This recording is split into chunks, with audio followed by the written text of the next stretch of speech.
Hi everyone, welcome to episode 2 of my first season of my Zone 5 gardening. So in this video I'm gonna show you how I microgreen. I'm gonna show you how I'm seeding a broccoli microgreen tray, and talk a bit about some coffee fertilizer, and plant some seeds to do some small plants inside, including tomato, probably broccoli, and we'll see what else. So thanks for watching, hang tight, and here we go. So I drink organic American coffee, and what I do with that is I just dry out everything and then end up adding the organic. I use this organic grain in my compost for my vegetable garden. And if I drink espresso, I usually actually drink a lot of espresso, at least one a day. Sometimes I'll make a tea. And since it's spring, I'm not doing it down to the calculation. If you search online, you'll see the actual formula for that. If like during summer application, you have to be careful during the summer, right? So this isn't that much, but I only did, like, I used what I have today, and then tomorrow I'll have another espresso and make another jar, and so on and so forth. Like, overall, if there are other components in tobacco leaf that are detrimental to gardening, I'm not exactly sure yet. Still learning about this stuff. I'm a young gardener, so if you have any advice on that, I'd really appreciate it. This is the soil I use for microgreening. It's a special hydro potting mix. We use it in tray. Microgreens done in 10 by 20 or similar flat trays. And I did another video on a helpful tip for those of you who microgreen. Be sure to check that out, but I'm going to show you again in just a second. So it's a 2610 mix. It's from here in Ontario, and it works really well for me with microgreens. So here I already put in the amount of soil that I'm going to use for this tray. So I don't put too much. You can see it's like half an inch maybe. I have a little spatula here, if that's any help. It's like really little. So what I do is, because of the these rows or ridges at the bottom of the tray, I leave a little gutter going perpendicular to those ridges. It's a good trick that I kind of thought of on my own. I haven't seen anyone else doing this on YouTube. I learned a lot of this from YouTube, particularly Curtis Stone. Does a really good job in BC. He's very dedicated to, I guess, helping new growers. So thanks to him. But yeah, I thought of this trick, and I find it really helps for more even watering, because I do bottom water the thinner plants like broccoli and arugula. There's some other ones, but I don't have a bottom watering tray. I don't use bottom watering trays. This is just a one single regular 10 by 20 tray, and so with that, the watering might not be as even if you're not evenly pouring your water into your tray. So you got to kind of do this to make sure that the water is penetrating the soil evenly. But with the gutter, it's even better assurance, because you can see the water even out across the ridges before it starts penetrating. With soil there, like what most gardeners do, most microgreeners do, microgreen growers, is with soil there, and then even plants. They move the plants aside once they're growing up here and they gotta water. They push in the plants and put the water in, but the soil where they're pouring serves as kind of a resistance, a barrier to the water trying to make its way into these rows. So a lot of it ends up just going down the center. Even if you're also pouring from this side, right, it'll just meet up in the middle, and then you have your end ridges with less water. So if you know, at the end of the day, if you notice an uneven growth, then you just want to make sure that you're watering more evenly. You'll see by by the results you're getting how your greens are growing, whether or not you're watering evenly. I did a tray comparison video for those of you interested in microgreening, where I talk about the bottom watering trays, and why I don't use them, why I'm not a fan of them, and also some sources, some of the up-to-date best places to order your 10 by 20 flats. So our next step here is to add some spray water, just to make the soil sticky for when we put our seeds, so that they stay where they drop. So we're going to drop them, so that we're going to sprinkle them so that we get a more even application. But then if the soil's not wet, I find they'll just kind of roll into any little pocket, because it's pretty even and flat, but it's not 100% perfect. So the water just helps with that at this stage. So I'll grab the seeds and show you to do that. All right, I have my broccoli seeds here. All right, and you could put as much as you want in a container. I really like this idea, this pepper container idea for seeding, because it really helps to break up the seeds coming out of the container you're using. So if you're using just a regular container or a spoon, or you're pinching, you know, the seeds are more likely to just stay clumped together. So I really like this, and there's no coincidence why bakers and people and cooks use, why we use candy, those candy things for baking, and salt, pepper. We use these kinds of containers to evenly season our pastries, foods. So what I'm doing here is applying it very evenly. You could follow, because I'm videoing, I'm not doing it the exact same as I normally would. I try to kind of go in like rows and then horizontally and vertically. You'll see as you go. You can see it's pretty even there. Broccoli is, it's pretty easier. Like the smaller seeds are generally easier. The small round ones are generally easier than the like sunflower, peas, like the bigger seeds that you can find, beans. So here we go. Yeah, so you'll notice there's not too many clumped like touching each other, but anyway, if you're doing it right, you shouldn't have any problems. It's not a big deal even if they were, because when you press them into the soil, they'll be covered in enough soil, and you're gonna keep watering so that they get a good covering of soil.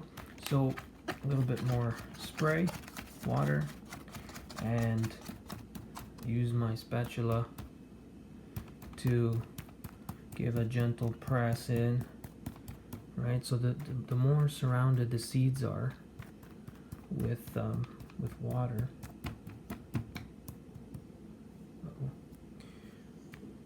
so what the spray that I just put really helps with is to prevent the seeds from sticking to your spatula as you're pressing.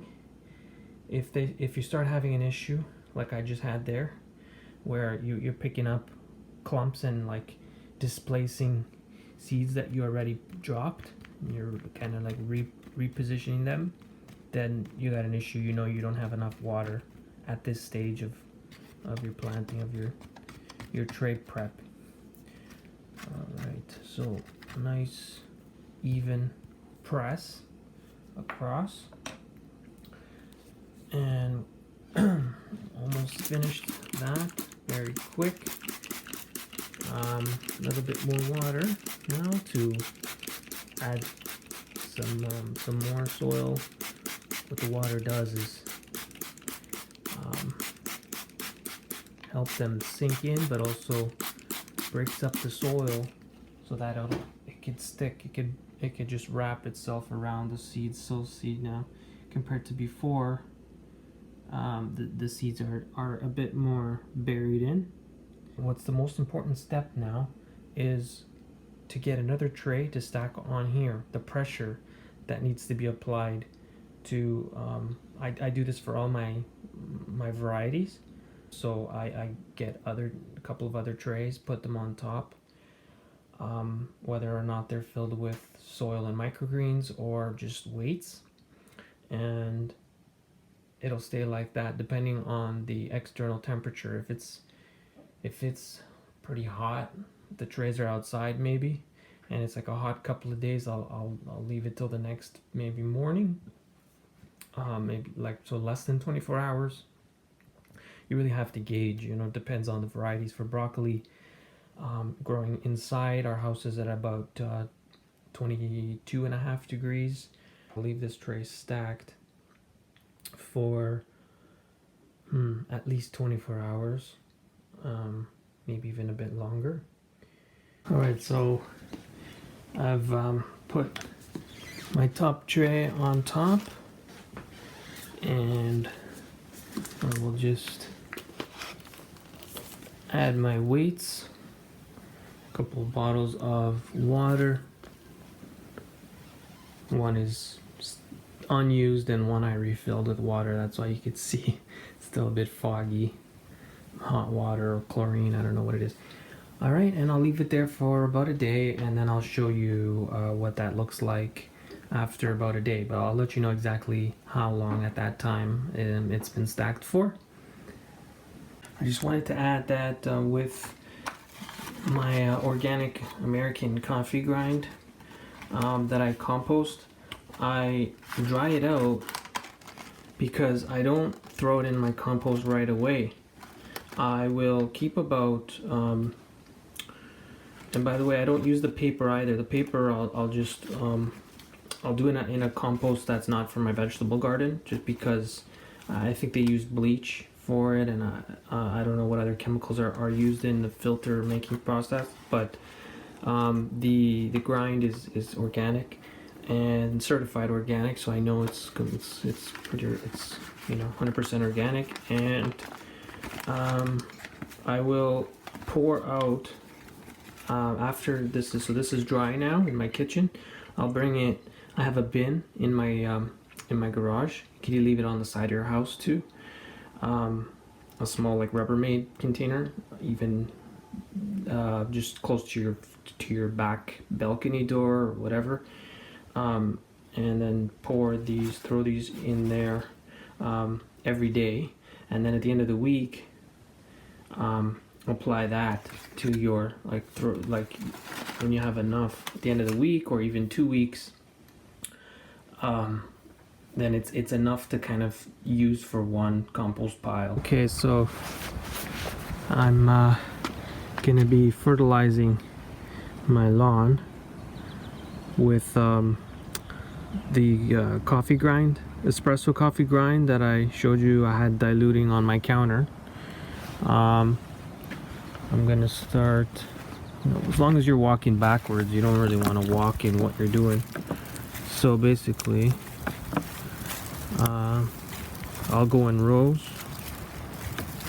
I've just poked some holes in the lid here so that the water kind of dispersed, comes out under pressure and sprays around.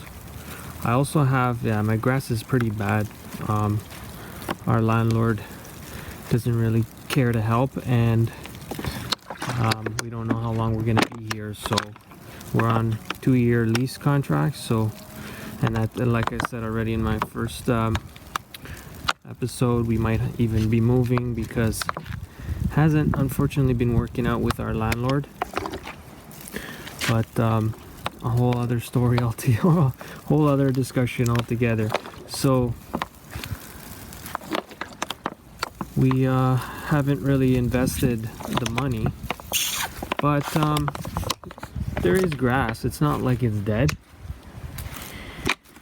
So I'm a big fan of, if it's not broken, don't fix it, the saying goes.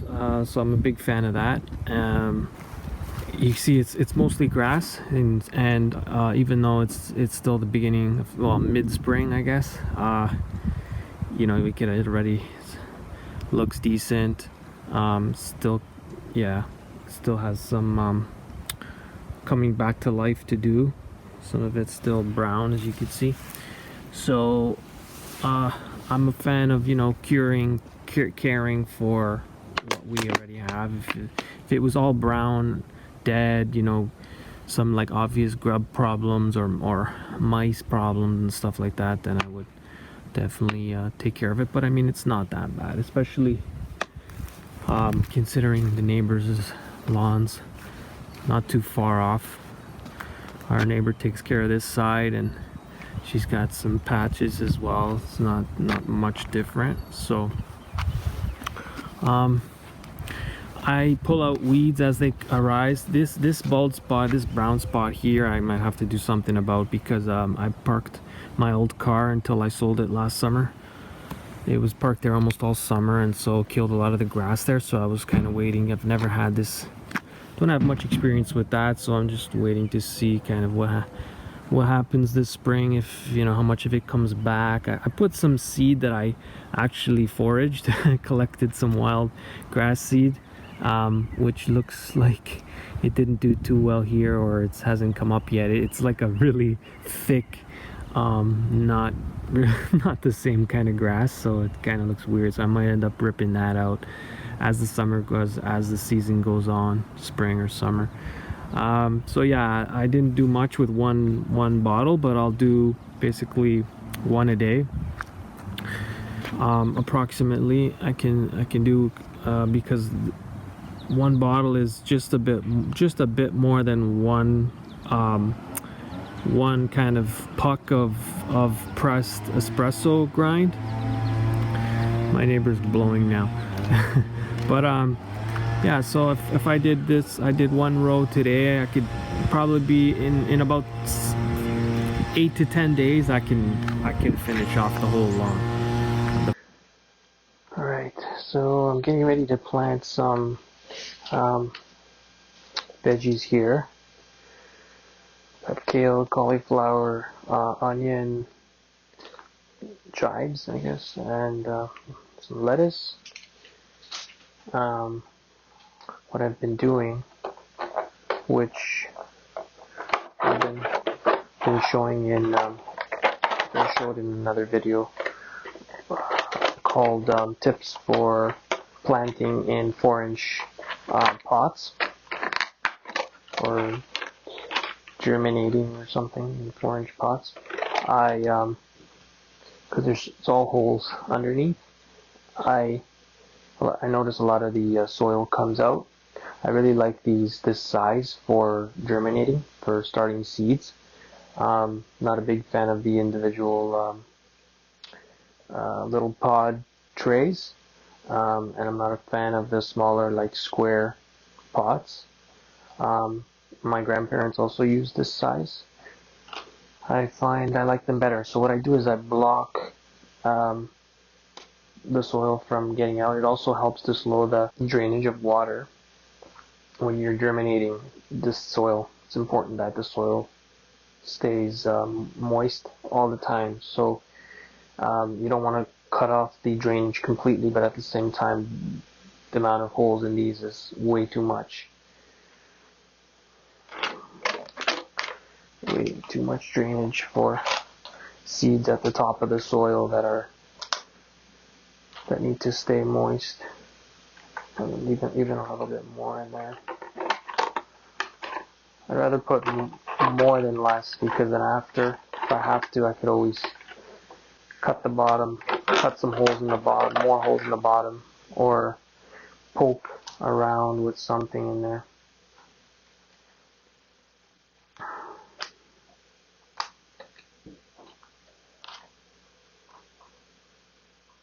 Alright, so I'm filling my pots now. Hopefully that'll be enough. That's 2, 4, 6, 8, 10, 11, 12, 13. Plus I started cherry tomato already. Yeah, no, I'm gonna need more because I have 1, 2, 3, 4 varieties here.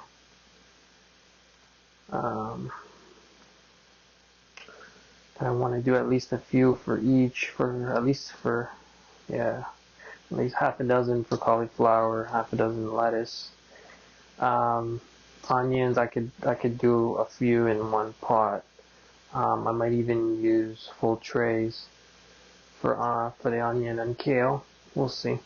For now, I'm just gonna fill my little pots with soil. And I don't like to waste my soil, but you don't fill it up all the way. And I mean wet and packed all the way. The soil will sink, plants won't grow properly, and your plants, your seedlings will grow stems that are too long, trying to reach the light, and then they might flop over. So I learned that from experience.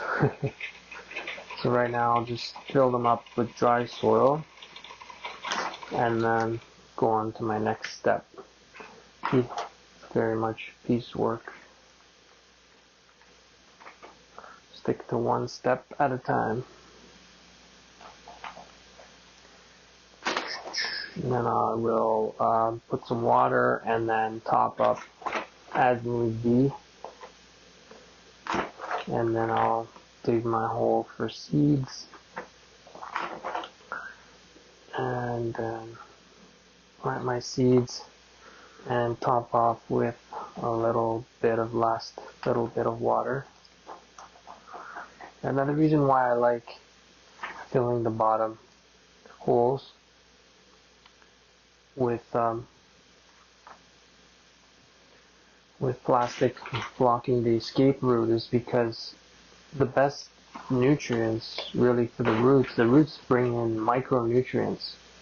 And so if they're micro and you have so much water flushing through so easily, and even lots of sediment as you water that flushes out of your little pots and into your saucer or your trays or whatever is underneath, that is all the best nutrients, the micronutrients getting flushed right out.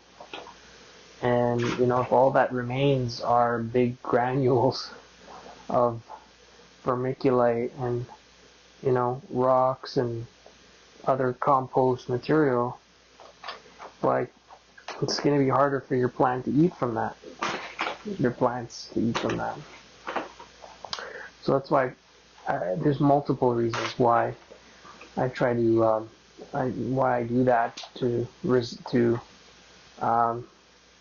reduce the amount of flushed out water and minerals as much as possible.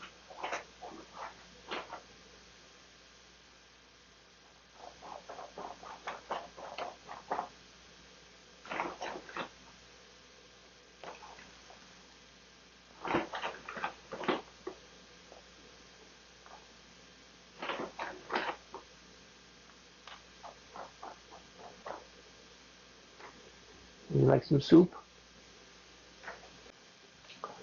Okay, so I I'm watering. The soil is pretty dehydrated because it's been sitting a little bit close to the central air vent over winter. But I mean, that doesn't really make a difference. I did already a few trays of microgreens that were very successful, so I'm not too worried. But I am rehydrating to pack down the soil before I plant to see how much the soil is going to go down once it has a higher moisture level.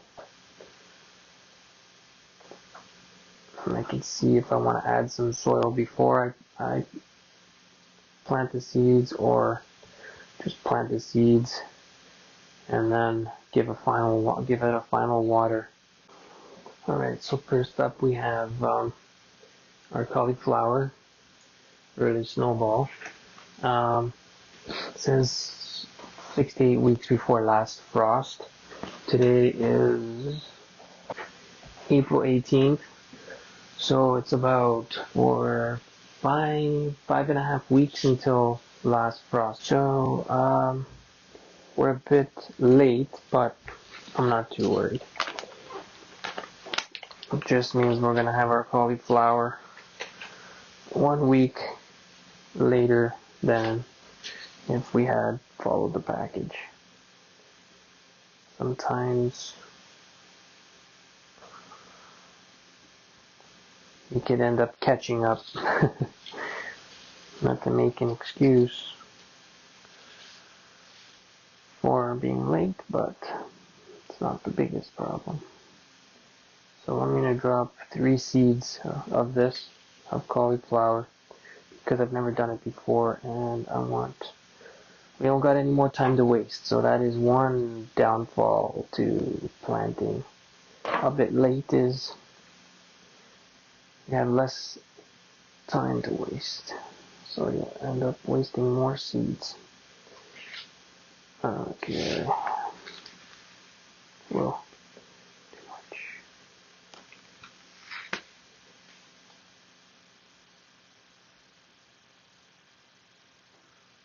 And hopefully these will sprout quick.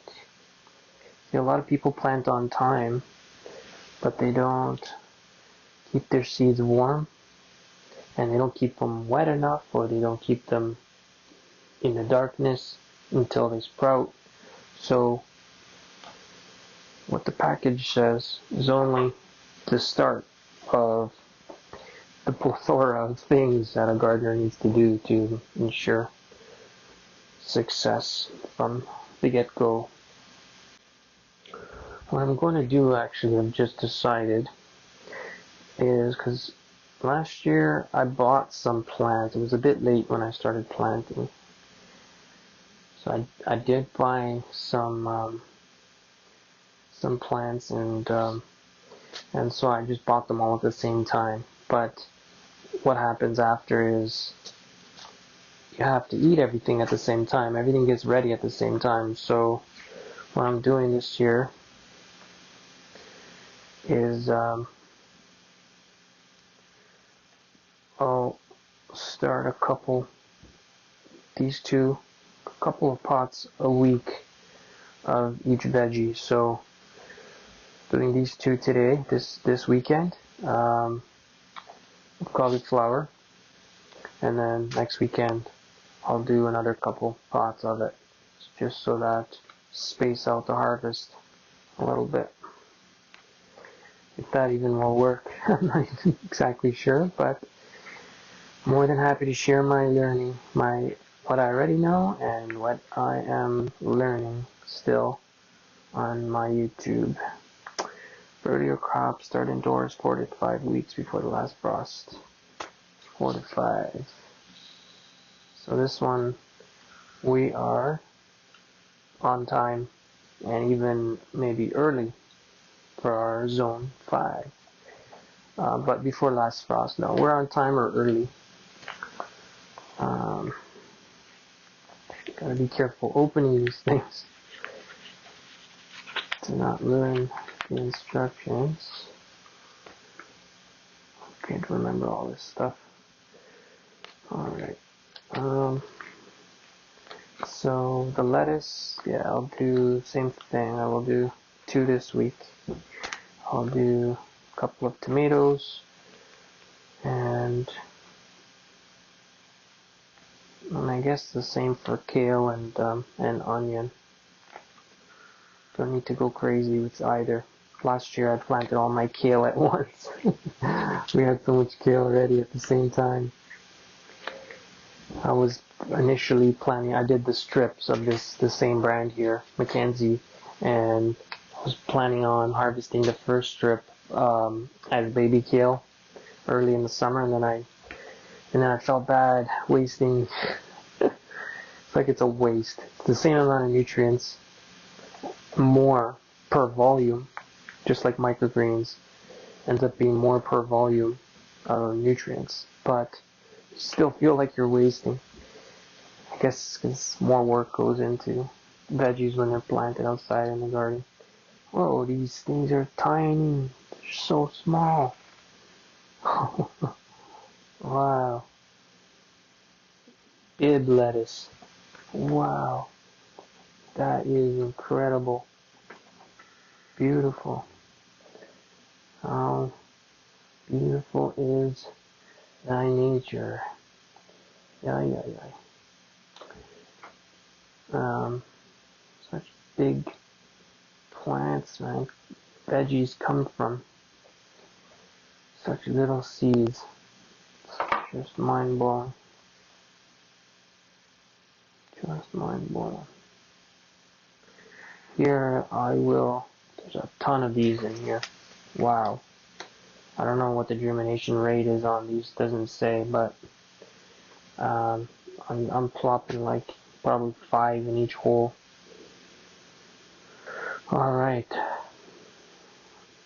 Close that up.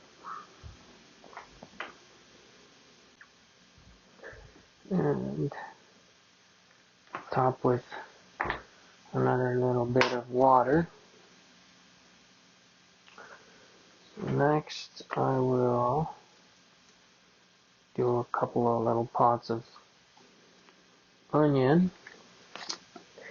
For earlier crops, start indoors 8 to 10 weeks before last frost. Whoa, yeah, super late with these guys, but we stay positive. Hopefully, there's such little things. So like, how long do they need to grow? It's pretty unreal.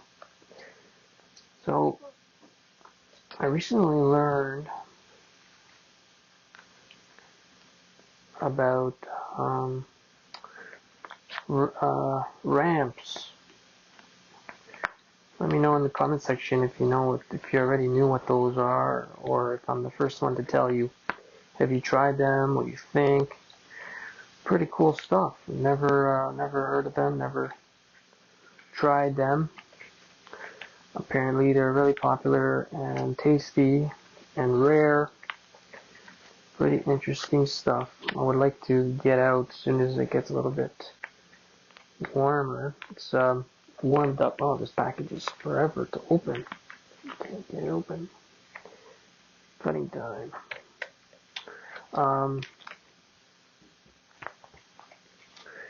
The last couple days, thankfully, have been warming up again, but it's still around, I don't know, single digits. So still a little bit chilly for me.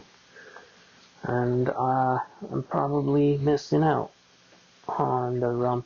Apparently they only last a few weeks when they come out, so I might be missing them, but that's okay. Can't do it all.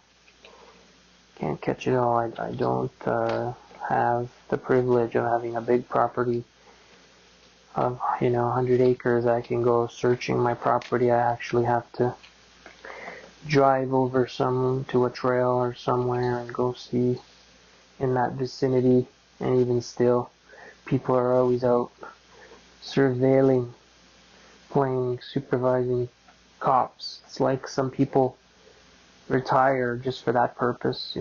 They're like, yeah, I could finally be a supervisor cop. No, that it's a good thing. We have a lot of vigilant citizens. Just wish that they were. A lot of them would be vigilant for the right stuff, and vocal about the right stuff. A lot of them are vigilant, but they're not vocal, and they don't call police when they should, or don't want to get involved. I don't know.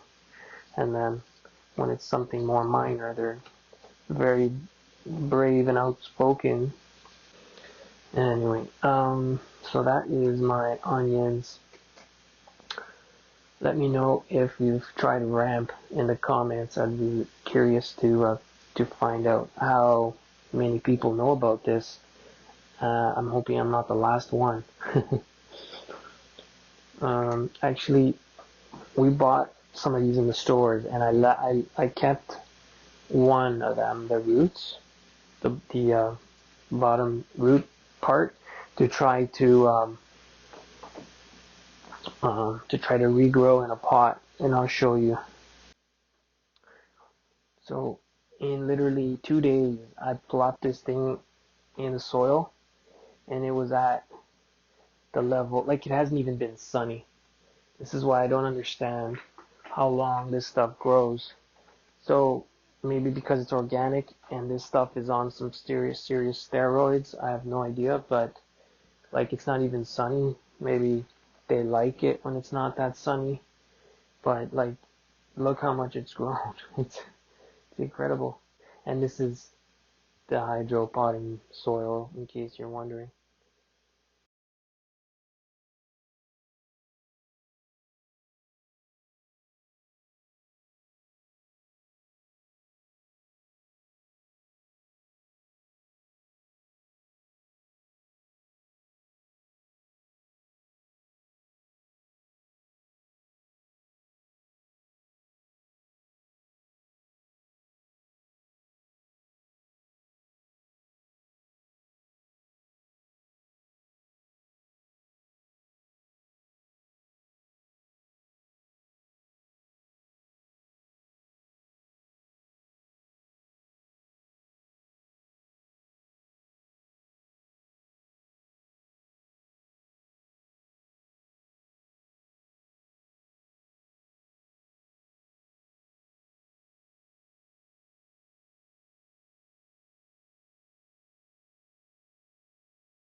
Okay, as I said, just grabbed some more of my seeds here from the fridge, but yes, I keep my seeds in the fridge,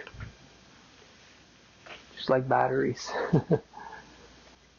Commonly unknown fact about seeds and batteries is keeping them in the fridge helps to prolong, and even in the freezer for seeds. I'm not exactly sure about batteries, but I know seeds in the freezer will last even longer, but and I don't even know if it's all of them, but I know most of them. So I'm going to be planting one of each of these, one Roma, one beefsteak. I already did one seed of, well, a few seeds, one pot of the cherry tomatoes, organic as well. Those seeds I pulled from some President's Choice organic tomatoes that we bought in the grocery store last year. It's been so far, it's been I think about a week or maybe a bit more than a week, and still no sprouts. So I'm doing my best to keep it moist, the soil. So still waiting for that, and I will show when I get some sign of life. For my Romas and beefsteak, I have seeds as well that I already started collecting from some select tomatoes from last year's harvest. So I'm going to try a couple of these seeds, maybe a few of these seeds in one of my pots. Might have to soil a few more pots for the number of plants I'm doing today. That's not a problem. I will, yeah, be trying a few of these and see if they work. Hopefully they will. We'll know hopefully by in the next episode or two, in the next 1 or 2 weeks of my gardening vlog. What I use for at least one tray is this coffee pouring thing here that my girlfriend got from Starbucks. It's a 1 month sacrifice to not be able to use it, but she doesn't drink coffee anymore anyway. And I couldn't give her a lot of credit for having been able to cut it off. Like, that's a good use, is I put it over the vent on the ground, and then the air and the tray on top. So it can heat the tray on top. The air will make contact with the tray, but the tray is not suffocating the vent. So a lot of the heat, the heat will first make contact with the tray, and then come out of these holes on the side. So you can make something like that. I've done something like this with a shoebox last year that I might have to do again because I only have one of these. So, but this kind of idea, I think, is good to instead of spending the money on a heat mat, like we pay enough money for heat here in Ontario. I'm sure everybody who's on grid pays enough for their heat sources. So why not use what you're already using, right? What you already have. Like, let's say if you really have the time, right? When the oven is on and you're cooking stuff, you could throw a tray on there, right? For a couple hours a day or whatever, every couple of days. And then, the furnace room is a great place to germinate seeds because, yeah, it's a little bit more dry, but, it's hot, usually hot in there, and on the vents as well. On a windowsill where you can put some foil, maybe a towel, because windowsills could be pretty chilly. So you would put a towel, maybe some foil to reflect the heat and absorb the heat up and heat the tray when the sun comes out during the day. Okay, so here we are about 2.5 days later. I was intending to uncover for yesterday afternoon to make it 48 hours. It would have been plenty. You could see some of the stems are started to curl downward, so they're struggling. You see, like these. Where are we here? This one here, right? So you'll just end up with some more weirdly shaped stems, and that's okay too, because it's still alive, it's still gonna grow, it's still gonna be healthy to eat. You see we got a very healthy tray here, no mold.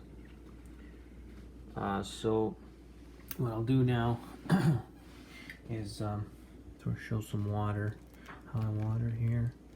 I will fill the end troughs that I showed the other day, that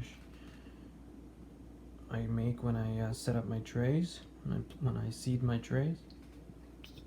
I'll fill that up on that end and give that some time to percolate in to the tray, and then I'll go to the other end, do the same thing,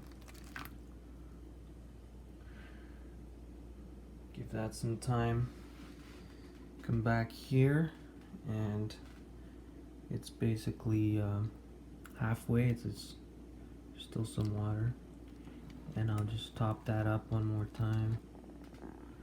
Back here, top that up. I don't have it down to a science, the water I use. I just that's my science. I do that exact routine. That's what I've figured. That's what I've figured out for myself. What works for me and in my environment inside here. Like I said, my house is about 23 degrees all year round. The humidity changes, so it doesn't have much of an impact. So now basically I'll also be able to monitor more easily, because I'm going to just leave this tray on top like that. And we're not going to be stacking on our actual microgreens anymore. I gotta clean the top off still, but what I'll do is leave the tray on top for let's see, they're already growing, so maybe by tomorrow morning. It's currently 1:30 in the afternoon, so tomorrow morning I'll give it a check and see if these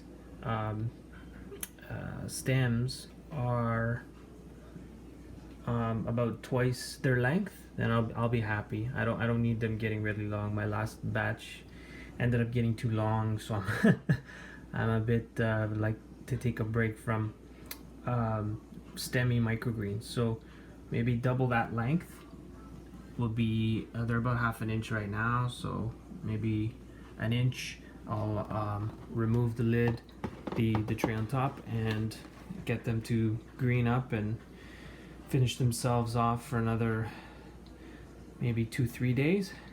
And so I leave the top tray on just an angle here, which is very important, I find, in not suffocating, not in preventing mold from breaking out. Yeah, I'm back in the garden here and doing a little fire to burn some of the brush that I have.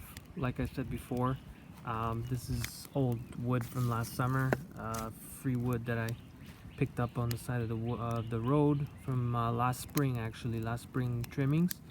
I had gotten a lot last year, so what I do is break some of that down for the nutrients. I'm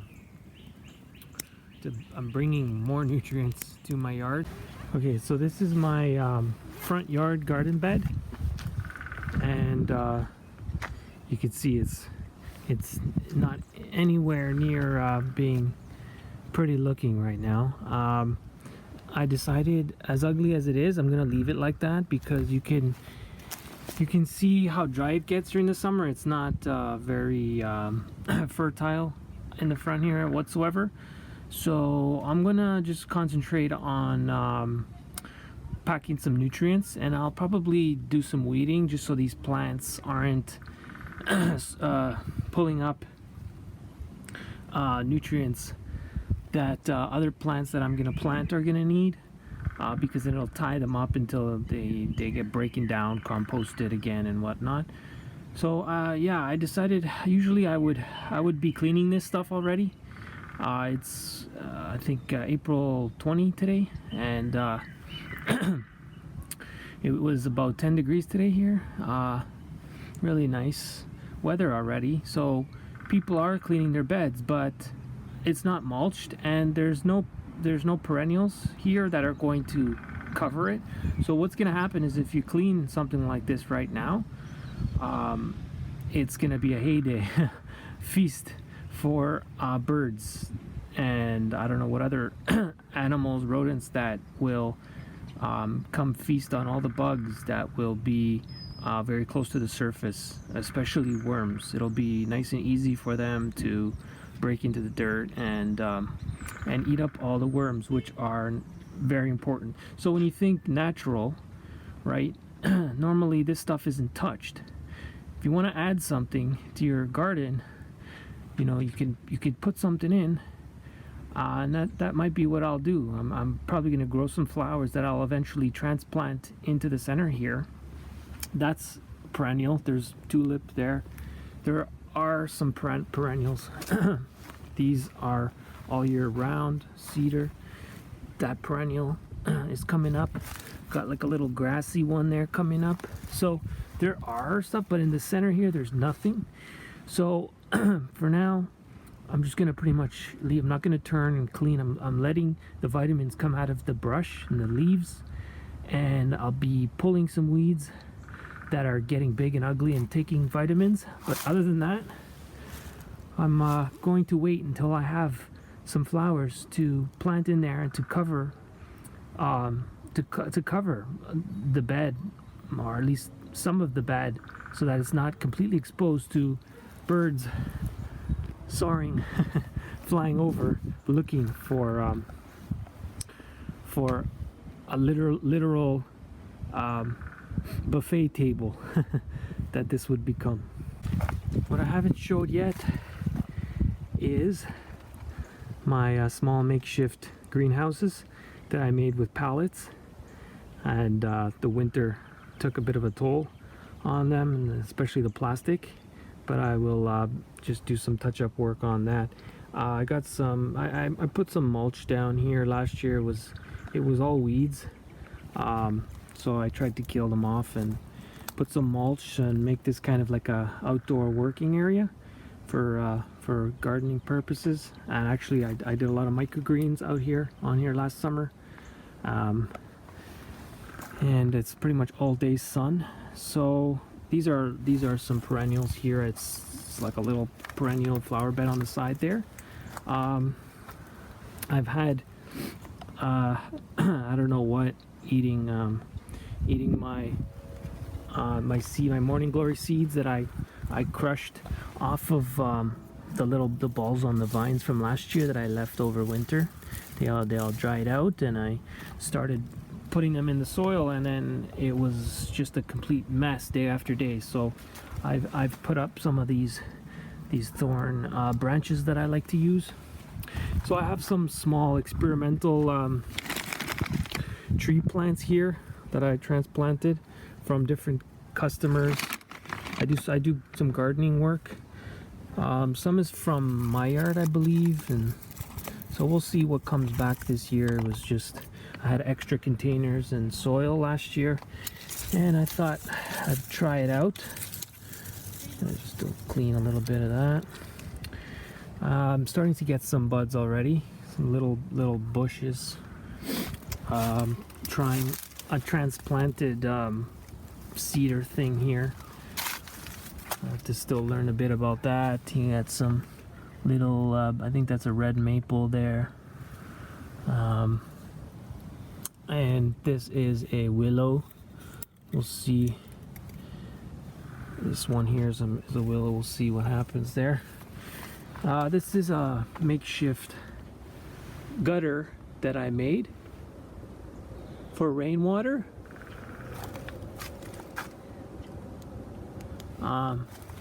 Just the top of a container that goes into a PVC, and I screwed together, and that goes down into a Rubbermaid container, and it's pretty much always full ready there. I actually tested this rainwater last year, and it turns out it's like neutral, but my city water is slightly on the acidic side, which surprised me. Usually everyone's talking about acid rain and whatnot, so might want to consider checking that out. Testing your rainwater versus your home water, let alone all the medication byproduct that can, and jet fuel, I think, can be in our rainwater, they say. Jet pollutants, jet fuel pollution, but I'd say there's a lot worse in our water. Let me know what you think in the comments below. There's a nice debate that could be had on this one. So I'm doing a little fire here. Again, to pull some of the nutrients from some extra wood that I have still from last spring.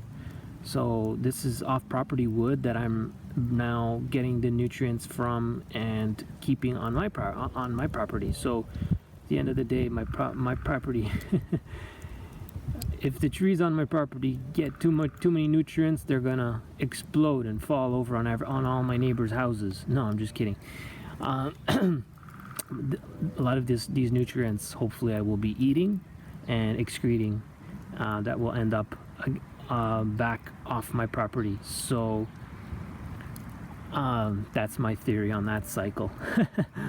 But what else do I have? Yeah, some brush that I mentioned the other day that from my beds that I'm starting to burn as well, just to mix it up a bit for my compost.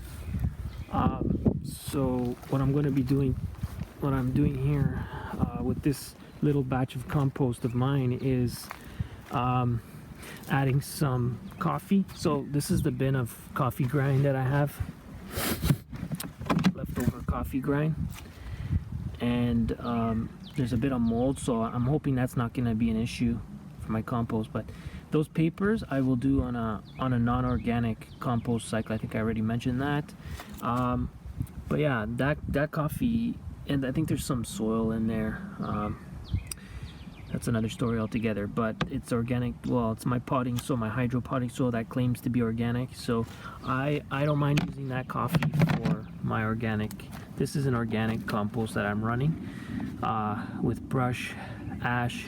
I showed it in my my last video, I think episode 1. I was putting some, also in my oyster shell video, if you want to check that out. It has some, since my last video, actually, I added my last microgreen tray of byproduct of broccoli. There was a tray of broccoli, and I already ashed that one, so I won't be ashing this one again because it's small and I don't want to make it overly basic in terms of pH. But yeah, it is ready for, I mean, it won't be an issue if I put some coffee grind now, because coffee is slightly acidic, but I'm not worried because I already put in the ash to balance that off. But yeah, slightly acidic isn't such a bad thing either, as long as it's not acidic. Okay, so I'm going to do that, and and I wanted to show that spring is the best time. I know I talked about this in episode 1, but I'm already starting to get on top of these weeds that are trying to get a head start on my grass, on all of our grass. If you're seeing this, you got green weeds that are healthy, pulling nutrients, and poor grass, there's a problem. They're helping you get spotted out right now before it's too late. So get on top of them. I've been cutting them up. Oh, and look what we got here. Bingo, just what I like to see. Some of the best fertilizer there is. So what I'm doing is breaking up ugly spots like that viney creeping Chester, I think it's called, creeping Charlie, I don't know. and I always forget. I always get confused between Chester molester and creeping, the word creeping. So you see what I've been doing is with my spade, just cut it right in half. It's nice and quick, right? This is my best shovel ever. It's flat and super sharp, and I just look for the green, the healthy green weeds, and simply just chop, and don't be worried about your grass, because we use grass to step on our lawn for a reason. It is very strong, it grows fast. Don't be worried about that, as long as you're not turning your turf over, right? Golfers hack the heck out of the beautiful golf course and it still stays beautiful. So a little TLC, it's not so hard to stay beautiful after all. And I'll just do that and keep going.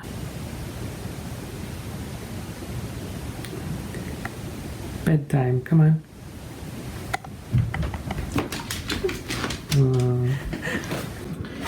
Okay, so it's April 21st, and I want to show you the progress of some of my seedlings here. This was like a last minute idea. I had these extra, and I needed covers for these. I was looking for plastic, and then I figured why not try to fit them back on top. And something interesting here is after I think 2 days or 3 days, I got sprouts already. These are broccoli, so yeah, they only take a couple days. That's broccoli, and this is broccoli also. I should have put a different kind of. So the one on the vent already sprouted. The ones in the back, not on the vent, are not yet sprouted, but they are. That's squash, and that is also squash. So I should have put one squash on the vent to compare it to see. But anyways, next time. Now I have to still water today. I was going to water, and then I noticed this, and I thought I would show you guys. So I'll put these up higher up so they can start getting some sun. These broccoli containers. I'm not going to thin them out yet, but eventually. And I will leave these back. Leave these still here on the heat to stay warm, but they are drying out quick. So if you do that, because of the flowing air, it really dries it out. So on the heat too. So yes, you have to keep your eye on it and make sure there is ample water. Okay, here's our microgreen tray. Again, broccoli. I want to show you the progress 1 day later. Today's April 21st. 11's almost noon.